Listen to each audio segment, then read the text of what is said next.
Hi y'all, I'm Frankie, coming to you with 12 of this week's best-selling nonfiction books and what people are saying about them.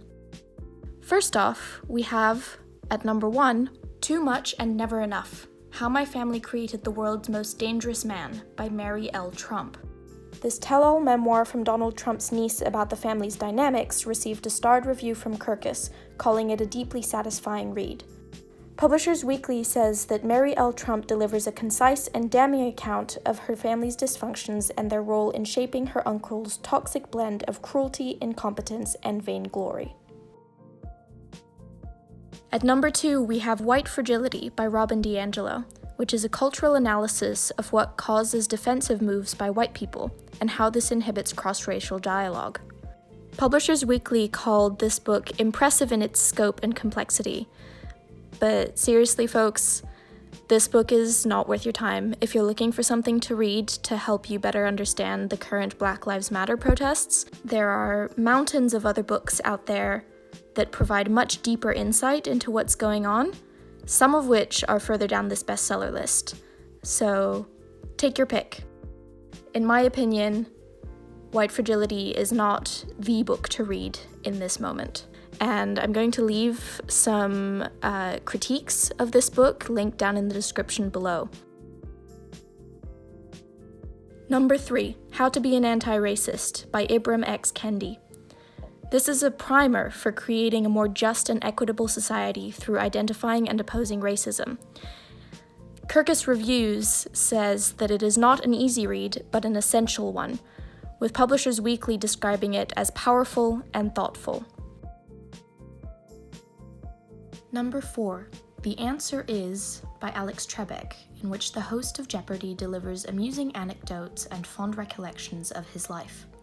Kirkus Reviews calls it an amiable, enjoyable series of glimpses into the life of an avuncular figure, and IndieBound says that this wise, charming, and inspiring book is further evidence why Trebek has long been considered one of the most beloved and respected figures in entertainment.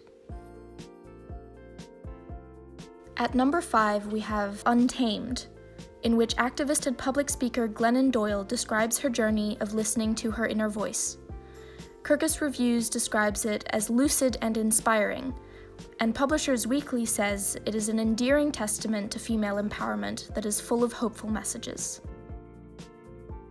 Number 6, How to Destroy America in 3 Easy Steps, in which conservative commentator Ben Shapiro describes what he perceives as threats to American history, ideals, and culture. Neither Kirkus Reviews nor Publishers Weekly reviewed this book, so I'm just going to leave you with this. So let's say, for the sake of argument, that all of the water levels around the world rise by let's say 5 feet over the next 100 years, say 10 feet by the next 100 years, and it puts all the low-lying areas on the coast underwater, right? Which, let's say all of that happens. You think that people aren't going to just sell their homes and move?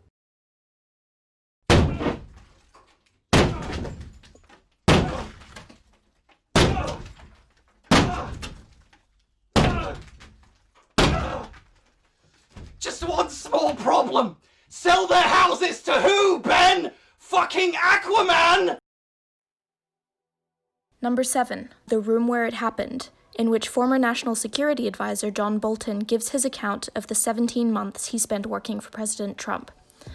Publishers Weekly described this as a self-serving account in which the book's most serious allegations are buried in an avalanche of details. At number 8, So You Want to Talk About Race by Ijeoma Oluo, which looks at the contemporary racial landscape of the United States. Kirkus Reviews calls it a feisty, clear, and candid contribution to an essential conversation, and Publishers Weekly describes it as insightful and trenchant, but not preachy. Number 9, Begin Again by Eddie S. Glaude, Jr.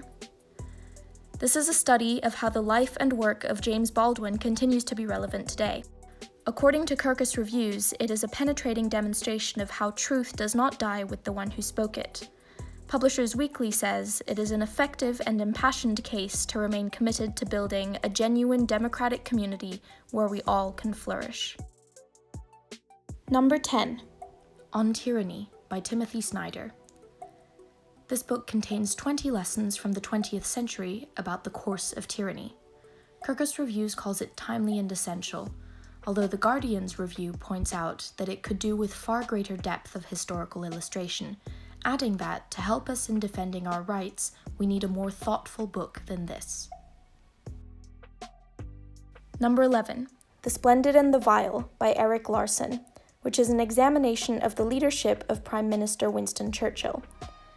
Kirkus gave it a starred review, calling it a captivating history of Churchill's heroic first year as British Prime Minister, with more than the usual emphasis on his intimates. Publishers Weekly also gave it a starred review, describing this character-driven account of Churchill's leadership as vivid and propulsive. I want to try to add some balance here.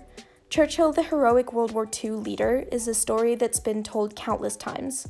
I think there's some room for that, but it's also important that people know that he didn't extend his belief in democracy and freedom beyond white Europeans, that his racist views and corresponding policies were considered abhorrent and brutish by many of his contemporaries at the time, that he enacted violence on anyone who dared to stand for their rights against the British Empire, from Indians to the Kenyan Kikuyu people to Irish Catholics, and was an unapologetic imperialist through and through.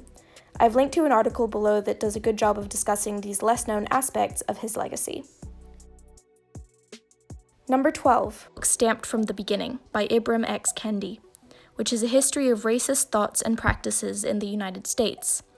Kirkus Reviews calls it an ambitious, magisterial book, adding that the narrative may be best read as an extended, sophisticated, and sometimes justifiably angry essay.